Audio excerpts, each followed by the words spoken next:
मेरा नाम अमन है और जो मैं तुम्हें बताने जा रहा हूं वो मेरी जिंदगी का वो हिस्सा है जिसके बारे में मैं सोचता भी हूं तो मेरी सांस अपने आप धीमी हो जाती है। मैं दिल्ली में नौकरी करता था और लगभग 12 साल बाद अपने गांव चितकोला वापस जा रहा था। वही गांव जहां मेरी छोटी बहन रिया एक रात अचानक गायब हो गई थी। किसी को आज तक नहीं पता चला कि वो भागी थी या मारी गई थी। पुलिस ने फाइल बंद कर दी थी, गांव वालों ने बातें बनाना बंद कर दिया था और मां ने उस रात के बाद बस जिंदा रहना छोड़कर सांस लेना शुरू कर दिया था।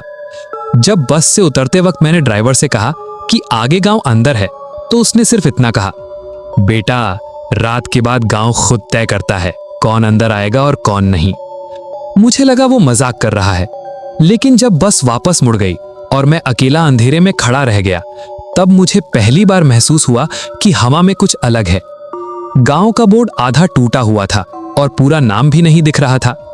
घर पहुंचकर जब मैंने दरवाजा खोला तो मां वहीं थी, पर वो मां जैसी नहीं लग रही थी। उनकी आंखें मेरी तरफ नहीं उठ रही थीं और उनके मुंह से सिर्फ एक बात निकली, तू उसी रात आया है जिस रात रिया आई थी। मैंने पूछा, रिया कहाँ है? तो उन्होंने सिर्फ इतना कहा, यहां जो आता है वो पूरा नहीं होता। उस रात मैं सो नहीं पाया। आधी रात के बाद मुझे लगा जैसे कोई घर के बाहर चल रहा हो। फिर धीरे धीरे मुझे पायल की आवाज सुनाई दी, बिल्कुल रिया जैसी, क्योंकि वो बचपन से वही पहनती थी। मैंने उसका नाम लिया पर आवाज बंद हो गई। सुबह जब मैं गांव में निकला तो लोग मुझे देखकर चुप हो जाते थे, जैसे मैं कोई जिंदा सवाल हूं जिसका जवाब देना उन्हें मना हो। एक बूढ़ा मिला जिसने कहा, बेटा यहां दिन में जो दिखता है वो सच नहीं होता, सच सिर्फ रात को बोलता है। जब मैं मंगली नदी के पास गया तो पानी में मुझे अपनी शक्ल दिखी, पर आंखें मेरी नहीं थी और पानी से आवाज आई, भैया घर चलो रात होने वाली है। ये आवाज रिया की थी। घर लौटकर मां ने मुझे बताया कि चितकोला एक ऐसा गांव है जो अपनी यादें नहीं छोड़ता।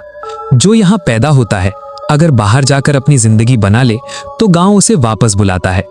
हर 12 साल में एक रात आती है जब गांव अपना हिस्सा मांगता है और जो लौटकर नहीं आता उसकी याद को जिस्म मिल जाता है। रिया उसी रात गांव का हिस्सा बन गई थी। दोस्तों जरा रुको, अगर आपको ये कहानी पसंद आ रही है तो चैनल को सब्सक्राइब कर लेना और वीडियो को लाइक कर देना। मैं ऐसी कहानियां हर हफ्ते लेकर आता हूं। दूसरी रात जब घंटी बजी तो पूरा गांव बंद हो गया। मां ने मुझसे कहा, कोई भी आवाज आए जवाब मत देना, चाहे वो मेरी ही क्यों ना लगे। तभी दरवाजे के बाहर से रिया की आवाज आई, भैया दरवाजा खोलो, मुझे बहुत ठंड लग रही है। मेरा पूरा जिस्म जम गया क्योंकि आवाज बिल्कुल असली थी। दरवाजा जोर जोर से बजने लगा और आवाज धीरे धीरे बदलने लगी, जैसे गुस्सा उसमें घुल रहा हो। जब सब शांत हुआ तो सुबह दरवाजे के बाहर वही पायल पड़ी थी जिसमें गीला लाल रंग लगा हुआ था। तीसरी रात मां ने मुझे सच बताया, अगर मैं इस रात गांव छोड़कर नहीं गया तो मैं भी यहीं का हो जाऊंगा और रिया पूरी तरह वापस आ जाएगी, पर इंसान नहीं रहेगी। उस रात मैं नदी के पास गया। पानी के अंदर मुझे पूरा चितकोला दिखा जो नीचे बसा हुआ था, जहां रिया मेरे सामने खड़ी थी, पर उसकी आंखें बिल्कुल खाली थी। उसने कहा, भैया अब मत जाओ, मां अकेली है। और तब मुझे समझ आया मां कब की जा चुकी थी। जिन आंखों को मैं मां समझ रहा था वो भी गांव की याद थी।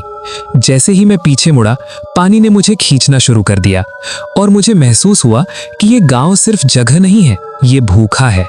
और अगर तुम कभी अपने गांव को बिना वजह बहुत ज्यादा याद करने लगो ना, तो समझ लेना कि शायद वो तुम्हें भी याद कर रहा है, क्योंकि चितकोला जैसा गांव जो गया उसे पूरी तरह जाने नहीं देता।